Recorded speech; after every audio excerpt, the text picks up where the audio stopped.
කොහොමද? ඉතින් ඔන්න අලුත් වීඩියෝ එකක් අරන් ආවා ඔයාලා ගාවට. ගොඩක් දෙනෙක් තමන්ගේ රූපලාවන්‍ය නිෂ්පාදන තෝරගනිද්දි මෙන්න මේ sun protection එකක් තියෙන day cream එකක් හෝ sunscreen එකක් තෝරගන්නේ නැහැ. ගොඩක් දෙනෙක් හිතනවා මේක අත්‍යවශ්‍ය දෙයක් නෙමෙයි කියලා. හැබැයි මේ වගේ අපි සන්බ්ලොක් එකක් එහෙමත් නැත්නම් sun protection එකක් තියෙන නිෂ්පාදනයක් දහවල් කාලේදී පාවිච්චි කරන්නේ නැති නිසා අපේ හැමට ගොඩාක් අවාසිදායක දේවල් සිද්ධ වෙනවා. ඉතින් මෙන්න මේ නිසා අපි අද කතා කරමු sun protection එකක් තියෙන නිෂ්පාදනයක් දිනපතා ගැහැණු පිරිමි ભેදයක් නැතුව අපි පාවිච්චි කරන්න ඕනේ ඇයි කියලා.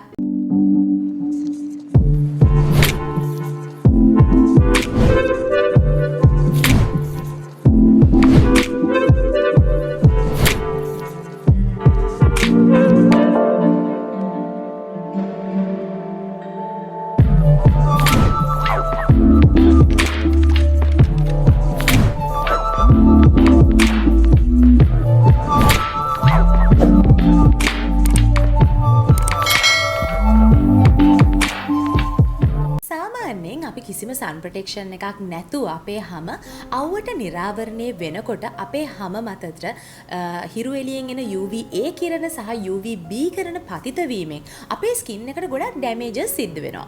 විශේෂයෙන්ම මේ UVA කිරණ සහ UVB කිරණ අපේ හැමේ ඇතුළාන්තයටම ගිහිල්ලා අපේ හැමේ තියෙන කොලජන් බොන්ඩ්ස් දුර්වල කරනවා. ඉතින් මේ හරහා අපිට ගොඩක් වෙලාවල් වලට අකලට හැම වියපත් වීම වලට අපේ හැම භාජනය වෙන්නට පුළුවන්. විශේෂයෙන්ම අපේ හැම රැලි වැටෙන්නට පුළුවන්. ඒ වගේම අපේ හැම ටිකක් ඩ්‍රයි වෙන්නට පුළුවන්. අපේ ස්කින් එක ඩල් වෙන්න පුළුවන්. මීට අමතරව ගොඩක් වෙලාවල් වලට අපේ හැමේ ටිකක් පිග්මන්ටේෂන් තත්වයන් පවා ඇති වෙන්නට පුළුවන්. ඉතින් පිග්මන්ටේෂන් තත්වයන් කියනකොට විවිධ වර්ගවල පිග්මන්ටේෂන්ස් තියෙනවා. ඒක ෆ්‍රෙකල්ස් වෙන්න පුළුවන්. එහෙමත් නැත්නම් ඇස් වටා ප්‍රදේශයේ විතරක් කළු වෙන්නට පුළුවන්. එහෙමත් නැත්නම් අපේ කම්මුල ප්‍රදේශයේ විතරක් කළු වෙන්න පුළුවන්. මේ වගේ විවිධ ආකාරයේ පිග්මන්ටේෂන් තත්වයන් මේ හිරු එළියෙන් අපිට ඇති වෙන්නට පුළුවන්. මීටත් අමතරව මේ කොලජන් බොන්ඩ්ස් දුර්වල වීමෙන් අපේ හැම එල්ලා වැටෙන්නටත් පුළුවන්. තවත් සිද්ධ වෙන්න පුළුවන් දෙයක් තමයි අපේ හැම තුනී වෙලා අපේ හැම ගොඩක් වියපත් පෙනුමක් ඇති වෙන්නටත් පුළුවන්. මීටත් අමතරව ඔයගොල්ලෝ අහලා ඇති ස්පයිඩර් වෙන්ස් කියන තත්වය. ඉතින් මෙන්න මේ ස්පයිඩර් වෙන්ස් කියන තත්වය පවා ඇති වෙනවා ගොඩක් මේ හිරු එළියට අපේ හැම නිරාවරණය වුණාම. මීටත් අමතරව ඇති වෙන්න පුළුවන් භයානකම තත්වය ඇවිල්ලා ස්කින් කැන්සර්ස්.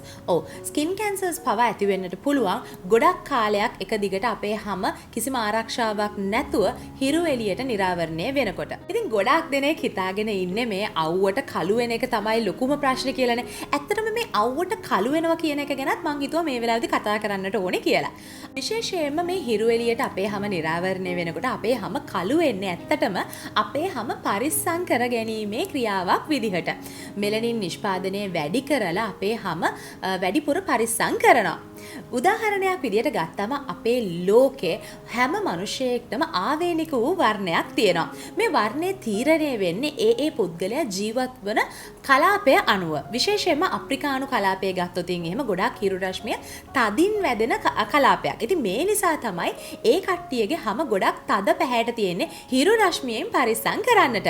මීට අමතරව යුරෝපාකරයට ගොඩක් වෙලාවල් වලට හිරු එළිය ටිකක් තදින් දැනෙන්නේ නැහැ. ඉතින් මේ නිසා තමයි ඒ වගේ කලාපවල වල හැම ගොඩක් පැහැපත් විදිහට තියෙන්නේ.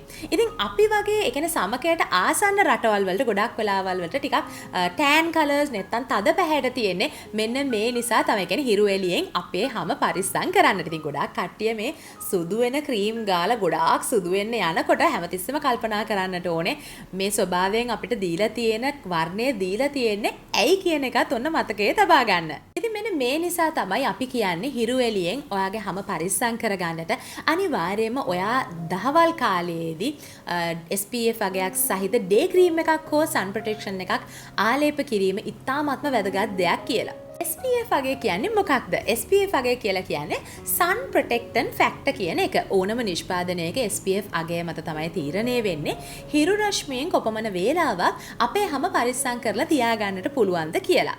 ඇමරිකාවේ FDA සමීක්ෂණවලට අනුකූලව ලෝ ප්‍රොටෙක්ෂන් එකක් තියෙන නිෂ්පාදනයන් විදිහට හඳුන්වන්නේ SPF අගය 15ට වඩා පහළින් තියෙන නිෂ්පාදනයන්. මෙතනදී SPF අගය 15ත් 29ත් අතර තියෙන නිෂ්පාදනයන් මීඩියම් ප්‍රොටෙක්ෂන් එකකුත් නැවතත් SPF අගය 30ත් 49ත් අතර තියෙන නිෂ්පාදනයන් හයි ප්‍රොටෙක්ෂන් එකක් තියෙන නිෂ්පාදනයන් විදිහට SPF අගය 50ට වඩා වැඩි නිෂ්පාදන very high protection කියන කැටගරි එකේ තමයි ඒගොල්ලෝ සඳහන් කරලා තියෙන්නේ. මෙතනදී FDA එක නිර්දේශ කරන්නේ දිනපතා පාවිච්චියට අනිවාර්යයෙන්ම SPF අගය 15ක්වත් තියෙන නිෂ්පාදනයක් පාවිච්චි කිරීම තමයි වැදගත් වෙන්නේ කියලා. හැබැයි ඉතින් මෙතනදී මතක් කරන්න ඕනේ SPF අගය මොන අගයක් තියෙන නිෂ්පාදනයක් ඔයා පාවිච්චි කරත් අවුරශ්මියෙන් පුළුවන් තරම් අයින් වෙලා ඉන්න තරමට තමයි ඔයාට වාසිදායක වෙන්නේ කියලත්. සාමාන්‍යයෙන් මේ SPF අගය කුමක්ද අපිට ගැලපෙන්නේ කියන එක තෝරගන්නේ කොහොමද? විශේෂයෙන්ම අපි දවසේ කොයි වගේ වෙලාවකදීත් මේ නිෂ්පාදනය පාවිච්චි කරන විශේෂයෙන්ම අපි හිතන්නකෝ උදේ 9ත් හවස 4ත් අතර කාලයේනේ මේ අපිට අවුරශ්මිය දැනෙන්නට ගන්න. මේ අතර කාලෙත් ඕගොල්ලෝ දන්නවා සාමාන්‍යයෙන් 9 ඉඳන් 11 විතර කාලය කියන්නේ ගොඩාක් තද අවුරශ්මියක් අපිට දැනෙන්නේ නැහැ. හැබැයි දහවල් උදේ 11ත් නැවත දහවල් 3 විතර වෙනකන් තද අවුරශ්මියක් තියෙනවා. නැවත 3ත් 4ත් අතර කාලය ටිකක් මධ්‍යම වශයෙන් තමයි මේ අවුරශ්මිය අපිට වැදෙන්නේ. ඉතින් මෙන්න මේ අවුරශ්මිය අණුව මෙහි තියෙන ස්වභාවය අණුව අපිට තීරණය කරන්න පුළුවන් මොන වගේ ප්‍රොටෙක්ෂන් එකක්ද අපිට අවශ්‍ය වෙන්නේ කියලා. සාමාන්‍යයෙන් ඔයා දවස පුරාවටම අවුරශ්මිය රැඳෙන කෙනෙක් නම් අනිවාර්යයෙන්ම ඔයා SPF 50ට වඩා වැඩි අගයකින් යුත් නිෂ්පාදනයක් පාවිච්චි කිරීම තමයි වඩාත් සුදුසු වෙන්නේ.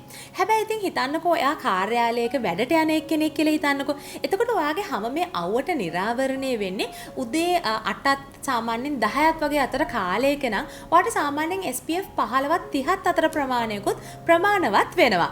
ඉතින් මෙන්න මේ වගේ අවුරශ්මිය ප්‍රමාණය අනුව නැත්නම් සැරගතිය අනුව ඔයාට පුළුවන් ඔයා පාවිච්චි කරන SPF අගය තෝරගන්නට. මීට අමතරව ඔයාගේ ස්කින් ටෝන් එකත් මේ SPF අගයට බලපානවා. විශේෂයෙන්ම ඔයාට තියෙන ටිකක් තද පැහැයක හමක් නම් මේ වගේ කෙනෙක්ට පුළුවන් සාමාන්‍යයෙන් SPF 30ක වගේ ආරක්ෂාවක් උනත් පාවිච්චි කරන්නට. හැබැයි ගොඩක් ලයිට් ස්කින් එකක් තියෙනවා නම් උදේ කාලයට පවා SPF 50ට වඩා වැඩි අගයක් තියෙන නිෂ්පාදනයක් පාවිච්චි කිරීමෙන් වැඩි ආරක්ෂාවක් ලබා ගැනීමට හැකියාව තියෙනවා. ඊළඟට ඔයා මොන වගේ ක්‍රියාකාරකම් සඳහාද එළියට යන්නේ? විශේෂයෙන්ම ඔයා හිතන්නකෝ ඔයා පිහිනුම් කටයුත්තක් සඳහා එහෙමත් නැත්නම් මොන හරි ස්පෝර්ට්ස් කරන කෙනෙක් නැත්නම් දවසේම දාඩිය ගලන මොන හරි ව්‍යායාම කරන කෙනෙක් මේ වගේ දෙයක් කියලා හිතන්නකෝ. අනිවාර්යයෙන්ම එතකොට ඔයා පාවිච්චි කරන sun protection එක ටිකක් වැඩි අගයක් තියෙන දෙයක් වෙන්නට ඕනේ. මොකද ගොඩක් වෙලාවල් වලට අපි වතුරත් එක්ක ගැවසෙනකොට දහඩියට අපිට ගලනකොට ගොඩක් වෙලාවට අපි මේ භාවිතා කරලා තියෙන නිෂ්පාදනයන් දිය වෙලා යන්නට පුළුවන්. ඔයා මෙතනදී අනිවාර්යයෙන්ම සැලකිලිමත් වෙන්න ඕන කරුණු දෙකක් තියෙනවා. පළවෙනි එක SPF අගය 50ට වඩා ඉහළ වෙන්නට ඕනේ. දෙවෙනි කරුණ ඇවිල්ලා water resistance එකක් තියෙන නිෂ්පාදනයක් වෙන්නට ඕනේ. දැන් මෙතනදී කෙනෙක් මගෙන් අහන්න පුළුවන් මේ sun protection එකක් අපි දිනකට කීප වතාවක් apply කරන්න ඕනද? එහෙම නැත්නම් re-apply කරන්න ඕනේද කියන එක. ඔව්. අනිවාර්යයෙන්ම ඔයා මේ වතුරක නැත්නම් අර මං කලින් කිව්වා වගේ දහඩිය දාන ඒ වගේ ක්‍රියාකාරීත්වයක් කරනවා නම් නැත්නම් තද අවුවේ කෙනෙක් ඉන්න කෙනෙක් නම් සාමාන්‍යයෙන් විනාඩි 40න් 40ට වගේ නැවතත් re-apply කරන්නට ඕනේ. හැබැයි එහෙම නැත්නම් සාමාන්‍යයෙන් එහෙම වතුරට මේක දිය වෙලා යන්නේ නැති ස්වභාවයක් තියෙනවා නම් අනිවාර්යයෙන් පැය දෙකෙන් දෙකට වගේ අනිවාර්යයෙන්ම ඔයා re-apply කරන්න ඕනේ එක දිගට ඔයා අවුවේ ඉන්නවා නම්. තව දෙයක් ඇවිල්ලා අනිවාර්යයෙන්ම ඔයා sun protection එකක් ගන්නවා නම් අනිවාර්යයෙන් sun block එකක් sunscreen එකක් මිලදී ගන්නවා නම් මෙන්න මේ broad spectrum කියන කැටගරි එකේ තියෙන sun protection එකක් මිලදී ගන්නට මතක තියාගන්න. මොකද මේ හරහා තමයි UVA කිරණ වගේම UVB කිරණ වලිනුත් අපේ හැම පරිස්සම් කරන්නට හැකියාවක් තියෙන්නේ. ඉතින් මේ හිරු එළියෙන් හැමට විතරක්ම නෙවෙයි. ඔයාගේ ඇස් වලටත් හානියක් වෙන්නට පුළුවන්. ඉතින් මේ නිසාම sun block එකක් ආලේප කරන එකටත් අමතරව ඔයා අනිවාර්යයෙන්ම දහවල් කාලයේදී සන්ග්ලාස් දෙකක් පැලඳගෙන යන්නත් අමතක කරන්න එපා. දැන් අපි කතා කරමු මම ගොඩක් ආසාවෙන් මේ වෙනකම් පාවිච්චි කරලා තියෙන නිෂ්පාදනයන් ගැන. මේ දවස්වල විශේෂයෙන්ම මම පාවිච්චි කරන නිෂ්පාදනයන් දෙකක් තියෙනවා. ඒ වෙලාව පළවෙනි එක CeraVe කියන බ්‍රෑන්ඩ් එකේ එන මෙන්න මේ SPF 30ක ආරක්ෂාවක් තියෙන day cream එක.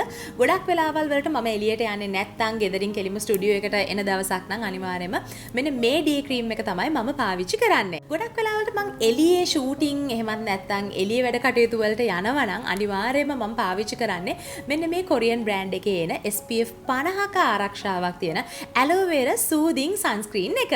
මීට අමතරව මම කාලයක් බොහොමත්ම ආසාවෙන් පාවිච්චි කරපු ඉතාමත්ම හොඳ hydrating power එකක් තියෙන නිෂ්පාදනයක් තමයි මෙන්න මේ Neutrogena කියන බ්‍රෑන්ඩ් එකේ එන Hydra Boost collection එකේ තියෙන SPF 50ක ආරක්ෂාවක් තියෙන day cream එක.